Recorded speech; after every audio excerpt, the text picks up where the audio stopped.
ನಿಮ್ಮ ಸಲಹೆಗಳನ್ನು ಪರಿಗಣಿಸುತ್ತೇವೆ ಅಂತೇಳಿ ಏನಪ್ಪ ಅಂದ್ರೆ ಗೃಹ ಸಚಿವರು ಹೇಳಿದ್ದಾರೆ ಅಂತೇಳಿ ಗೃಹ ಸಚಿವರು ಹೇಳಿದ್ದಾರೆ ಇಲ್ಲ ಮಾಡ್ತೀವಪ್ಪ ಅಂತೇಳಿ ಮತ್ತು ನಾನು ಹೇಳ್ತಾ ಇದ್ದೀನಿ ನಿಶ್ಚಿತವಾಗಿ ಯಾರನ್ನೂ ಉಳಿಸುವುದಿಲ್ಲ ಅಂತ. ಈ ಪ್ರಕರಣ ಕುರಿತು ದೂರು ಬಂದರೆ ಖಂಡಿತವಾಗಿಯೂ ತನಿಖೆ ನಡೆಸುತ್ತೇವೆ.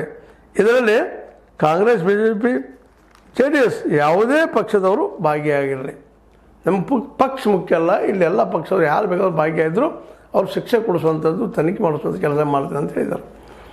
ಒಟ್ಟಿನಲ್ಲೇ ಕೊನೆಯ ದಿನ ಮಾತ್ರ ಅಧಿವೇಶನದ ಕೊನೆಯ ದಿನ ಒಂದು ರೀತಿ ಸಕಾರಾತ್ಮಕ ಚರ್ಚೆ ಆಗಬೇಕಾಗಿತ್ತು. ಈ ಬಜೆಟ್ ಬಗ್ಗೆ, ಬಜೆಟ್ಟಿನ ದೋಷಗಳ ಬಗ್ಗೆ, ಬಜೆಟ್ಟಿನ ಹಲವು ಮಗ್ಗಲ ಚರ್ಚೆ ಆಗಿತ್ತು.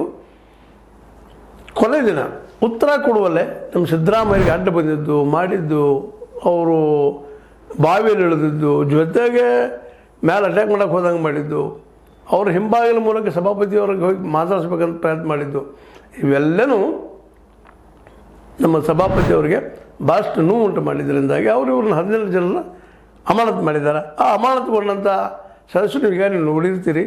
ಮಧ್ಯದವರೆಗೆ Doddagouda Patil, doctor CN Ashwathnarayan, SR Vishwanath, Byrathi Basavaraju, SN Channabasappa, Umanath Kotian, B Suresh Gowda, doctor Shailendra Beldale, Sharanu Salagar, CK Ramamurthy, Yashpal Suvarna, Harish B,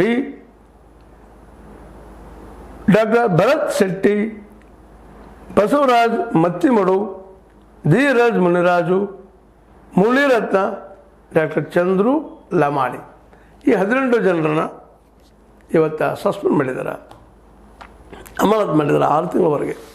ಯಾಕಂದ್ರೆ ಅತಿ ಗದ್ದಲ ಮಾಡಿದರು ಅನ್ನೋದು ಅಷ್ಟು ಸ್ಪಷ್ಟ ಅದ. ನಾನೊಂದು ಸಣ್ಣ ಪ್ರಶ್ನೆ, ಆಯಿತು ಹನಿ ಟ್ರ್ಯಾಪ್ ಬಗ್ಗೆ ತನಿಖೆ ಆಗಬೇಕು, ಆಗಲೇಬೇಕಂಥದ್ದು ಆ ಮಾತು ಬೇರೆ.